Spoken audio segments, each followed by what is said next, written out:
Hi, I'm Allie Dunn, and I am a leadership and Enneagram coach based in the SF Bay area. If you have been curious about the Enneagram and want to learn a little bit more, you are in the right place. I first came across the Enneagram probably about 7 years ago, earlier in my career, and I had done different tests before, like StrengthsFinder, DISC, all these different assessments, and the Enneagram was the one that hit home for me and helped me understand my strengths, my challenges, my blind spots, and also open up this door for self-compassion and for growth. And so if you are curious about the Enneagram and you have not figured out your type yet, I am going to run down the 9 archetypes of the Enneagram and maybe help you figure out which one is most like you based on your motivation. So through the Enneagram, we have the type 1, which is the strict perfectionist, and the motivation for the 1 is to do the right thing. So they're organized, disciplined, discerning. They strive to be the best and they strive to do the right thing. And the fear for the 1 really is to not be good enough, and also chaos. They do not like to live in a messy place, whether it's emotionally or physically. And then we have the type 2, the considerate helper, and the motivation for the 2 is connection and relationships and appreciation. And so a 2, I often see them in leadership roles, in HR. They're great community builders, and their desire is to be connected, and human connection is very important. And so the core fear for a 2 is really being not appreciated or maybe even being left out. And 2s can have a hard time setting boundaries. The Enneagram 3 is our competitive achiever, and those are the people who are striving to be the best. So I would say if there's a symbol for the Enneagram 3, it's a trophy. They're motivated by success, and their core fear is failure. So 3s, they're very personable, they're very adaptable, but they also tend to disassociate themselves from their emotions. And so they might be like on the striving for success and on that path to success, but not taking some time to stop and really reevaluate their values or connect to their heart.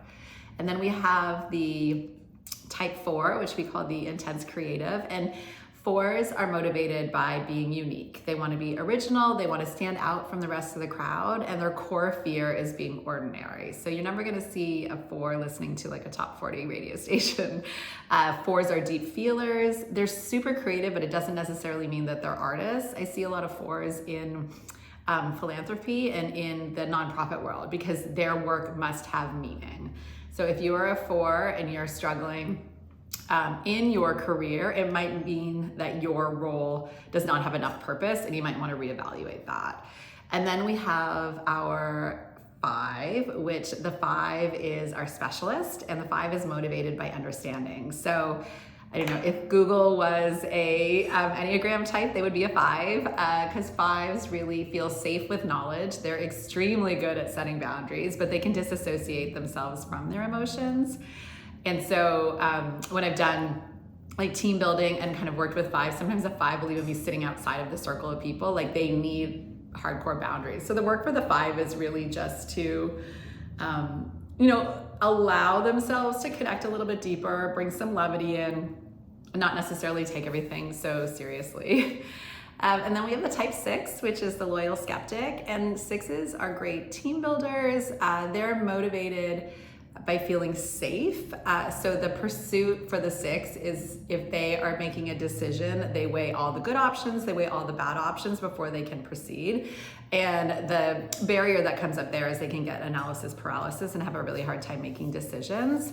And so the work for the 6 is really to be a little bit more spontaneous and to trust, right? So to trust everyone, to build trust that makes them feel very secure, because they can have a low level anxiety, the 6 can.